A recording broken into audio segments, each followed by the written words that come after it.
Point தனலட்சுமிக்கு.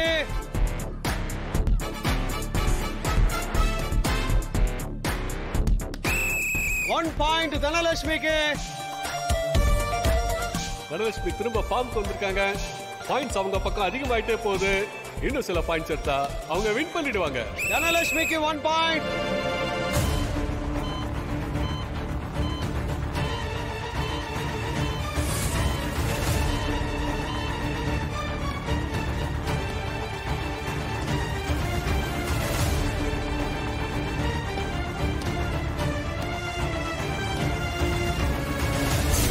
One point தனலட்சுமிக்கு.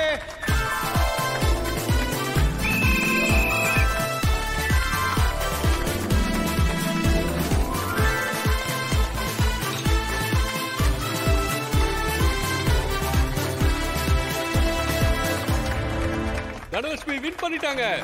ஏய் super super சூப்பர்மா. சூப்பர் தனா. நீ ஜெயிச்சிட்ட.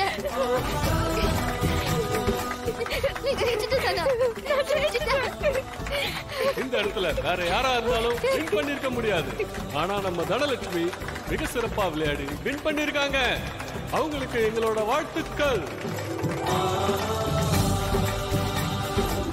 இதுல வெற்றி பெற்ற தனலட்சுமிக்கு பரிசாக 1 லட்சம் ரூபாய் வழங்கப்படுகிறது. வாழ்த்துக்கள் தனலட்சுமி.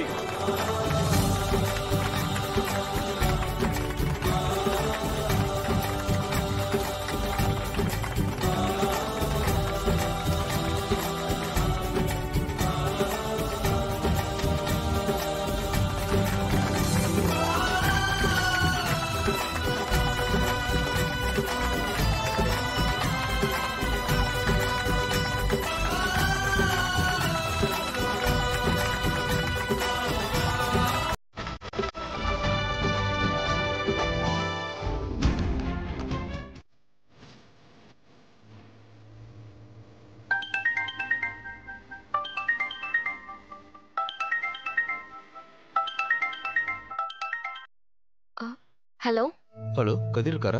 நான் கதிரோட வைஃப் தனா பேசுறேன். கதிருக்கு இப்ப எப்படிமா இருக்கு? பரவாயில்லையா? கொஞ்சம் கொஞ்சமா இம்ப்ரூவ் ஆயிட்டே வராரு. அவர் திரும்ப ஏஜென்சிக்கு எப்போ வருவாரு? கொஞ்ச நாள் ஆகும் சார். டாக்டர் ரெஸ்ட் எடுக்க சொல்லிருக்காங்க. அப்படியா? இங்க அவரோட வேலையெல்லாம் கொஞ்சம் பெண்டிங்ல இருக்குமா? டெலிவரி பண்றதுக்கு ஆளுங்களும் கொஞ்சம் கம்மியா இருக்காங்க. கொஞ்ச நாள் அட்ஜஸ்ட் பண்ணிக்க முடியுங்களா? எனக்கு உங்க சிச்சுவேஷன் என்னன்னு புரியுதுமா. ஆனா இங்க நிறைய ஒர்க் பெண்டிங்ல இருக்கு. சிலிண்டர் சீக்கிரம் வரலன்னு கஸ்டமர் எல்லாம் கம்ப்ளைண்ட் பண்ண ஆரம்பிச்சிட்டாங்க. இப்படியே போயிட்டு இருந்தா சில பேரு கனெக்ஷனையே கட் பண்ணிடுவாங்கம்மா. அதான் யோசிக்கிறேன். புரியுதுங்க. ஆனா கதிர் இப்போ இருக்கிற நிலைமையில அவரு ஹெவியான வேலை எதுவும் செய்யக்கூடாது. புரியுதுமா. ஆனா இங்க வேலையை நடக்கணும்ல. கதிரை நம்பிதான் இந்த ஏஜென்சியே இருக்கு.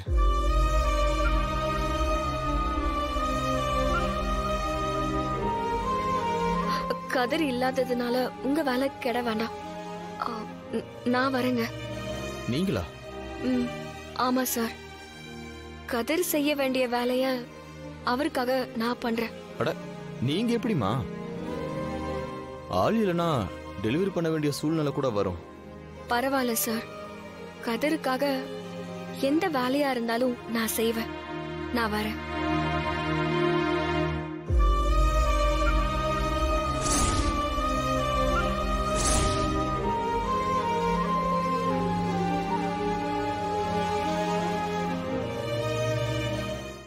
எப்படி இருக்க ரகுராம்? எதுக்கு இப்ப போன் பண்ண? உன்னை நல்லா விசாரிக்கதான். நீ போன் பண்ணா அது நலம் விசாரிக்கிறதுக்காக இருக்காது. வழக்கம் போல ஏதாவது பிரச்சனையை உருவாக்குறதுக்காக தான் போன் பண்ணுவேன்னு எனக்கு நல்லா தெரியும். நான் ஏன் ரகுராம் அதெல்லாம் பண்ண போறேன்? இப்ப கூட உன் நிலைமையை நினைச்சு பாவப்பட்டு தான் போன் பண்ண. இப்ப என்ன வேணும் உனக்கு? எப்படி சொல்றதுன்னு தெரியல. உன் பொண்ணு நீ ராணி மாதிரி வளர்த்த. என் வீட்டு பையனுக்கு கல்யாணம் பண்ணி கொடுத்திருந்தா அவன் நல்லா இங்க ராணி மாதிரி வாழ்ந்திருப்பான். ஆனா பாவம், அந்த கதிரவனை கல்யாணம் பண்ணிக்கிட்டு இப்ப இந்த நிலைமைக்கு வந்திருக்கான். புவனேஸ்வரி, வேண்டாம்.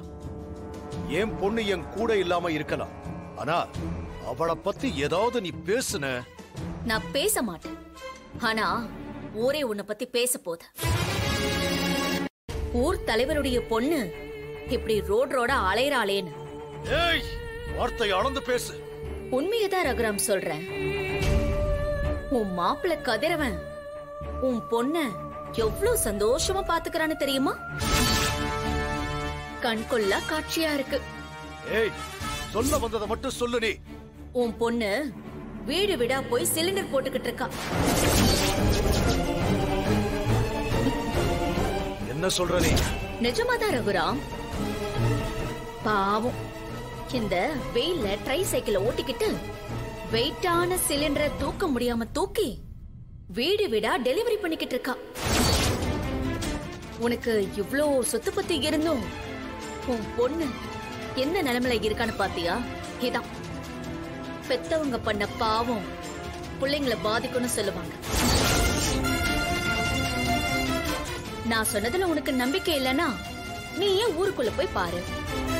அந்த காட்சியை பார்க்கும்போது உன் மனசு அப்படியே குளிர்ந்து போயிடும்.